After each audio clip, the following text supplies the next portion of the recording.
दोस्तों, क्या आपने कभी अंतरिक्ष के बारे में सोचा है? चमकते तारे, चांद और सूरज जैसी न जाने कितनी अनोखी चीजें हमारी आंखों के सामने हर रोज रहती हैं, पर अपने व्यस्त जीवन में हम इन सब चीजों की तरफ ध्यान नहीं दे पाते। इस ब्रह्मांड में कई ऐसे राज छुपे हैं जिससे आम लोग अनजान रह जाते हैं। दोस्तों, हमारे ब्रह्मांड में आकाशगंगाएं, धूमकेतु और ब्लैक होल जैसे लाखों चीजें समाहित हैं, जिनमें से ज्यादातर ग्रह हमारे पृथ्वी से काफी बड़े हैं। यह एक बड़ा विशाल, रहस्यमय और अलौकिक ब्रह्मांड है, और इसी ब्रह्मांड में मौजूद है कॉमेट्स यानी धूमकेतु, जिसके बारे में हम आज इस वीडियो में बात करेंगे।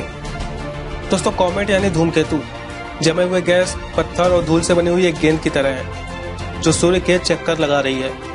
जब वह गैस और बर्फ के फॉर्म में जमे हुए होते हैं ना, तो उनका आकार एक छोटे से सूर्य जैसा दिखाई देता है। पता है, जब धूमकेतु सूर्य की परिक्रमा करते हुए उसके निकट आ जाते हैं ना, तो वे बहुत गर्म हो जाते हैं और गैस एवं धूल को फैलाने लगते हैं, जिसके कारण कुछ ऐसे विशालकाय चमकते हुए पिंड का निर्माण होता है जो कभी कभी ग्रहों से भी बड़े होते हैं।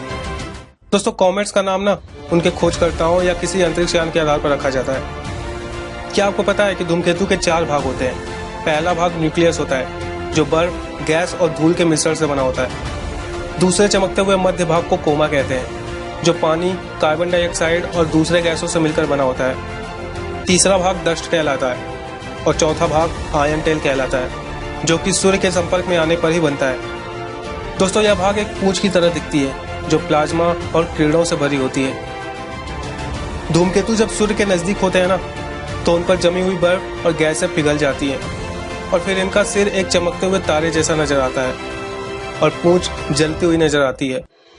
दोस्तों, सिर इनका न्यूक्लियस मतलब कि केंद्र होता है। फिर जब ये सूर्य से दूर चले जाते हैं ना, तो फिर से यह न्यूक्लियस ठोस रूप ले लेता है और फिर से धूल और बर्फ इसके केंद्र में जमने लग जाती है, जिसके कारण इसकी आयन टेल यानी पूंछ छोटी हो जाती है। और कई बार तो यह आयन टेल इतनी ज्यादा छोटी हो जाती है ना कि दिखाई नहीं देती है। दोस्तों, ऐसा माना जाता है कि सूर्य के कुपर बेल्ट में करोड़ों धूमकेतु मौजूद है और नासा के अनुसार अभी तक सिर्फ 3526 धूमकेतु की ही पहचान हुई है। क्या आपको पता है कि धूमकेतु को बर्फ का मिश्रण भी माना जाता है, क्योंकि ये जमे हुए गैस और पानी से मिलकर बने होते हैं। इनके बारे में यह भी कहा जाता है कि ये वो गैस के गोले हैं जो ग्रह नहीं बन पाए।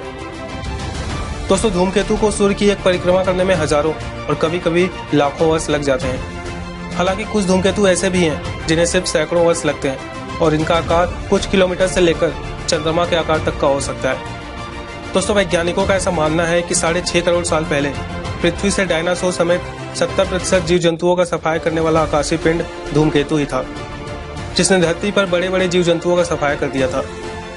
दोस्तों, प्रत्येक धूमकेतु का एक निश्चित टाइम इंटरवल होता है। इसी टाइम इंटरवल के बाद वे वापस आते हैं। अभी तक देखे गए सभी धूमकेतुओं में सबसे प्रसिद्ध धूमकेतु है हैली कॉमेट, जिसका नाम प्रसिद्ध खगोल शास्त्री एडमंड हैली के नाम पर रखा गया है। दोस्तों, हैली न्यूटन के समकालीन थे, जिन्होंने कॉमेट्स के बारे में काफी अध्ययन किया था और बताया था कि यह धूमकेतु 75 सालों में एक बार पृथ्वी से दिखाई देता है। हैली ने धूमकेतु के बारे में कई सारी भविष्यवाणियां की थी जो सच साबित हुई। पता है, सबसे पहले हैली कॉमेट को अंतिम बार 1986 में देखा गया था और अगली बार हैली कॉमेट को 2061 में नंगी आंखों से देखा जा सकता है। दोस्तों, हैली कॉमेट भी बर्फ और धूल के कणों और गैसों से मिलकर बना हुआ है। जब यह सूर्य के पास आता है ना, तो यह गर्म होकर चमकने लगता है, जिसे पृथ्वी से आसानी से देखा जा सकता है। क्या आपको पता है कि हैली कॉमेट को शॉर्ट टर्म कॉमेट भी कहा जाता है, क्योंकि यह सूर्य की परिक्रमा 200 सालों में पूरी करता है। और कई सारे ऐसे धूमकेतु हैं जो सूर्य की परिक्रमा करने में ज्यादा समय लेते हैं। दोस्तों, कुछ लोगों का मानना है कि ईसा मसीह के जन्म के समय जो तारा दिखाई दिया था ना, वह वास्तव में हैली धूमकेतु ही था। प्रसिद्ध लेखक मार्क ट्वेन हैली धूमकेतु के आने के वर्ष में ही पैदा हुए थे और उन्होंने यह भविष्यवाणी की थी कि जब दोबारा हैली धूमकेतु आएगा तो उनकी मृत्यु हो जाएगी, और वास्तव में ऐसा ही हुआ। दोस्तों, क्या आपको पता है कि कोई व्यक्ति अपने जीवन में हैली कॉमेट को अधिक से अधिक सिर्फ 2 बार ही देख सकता है? एडमंड हैली और मार्क ट्वेन जैसे प्रसिद्ध लोगों की भविष्यवाणी ने लोगों को आश्चर्य में डाल दिया है।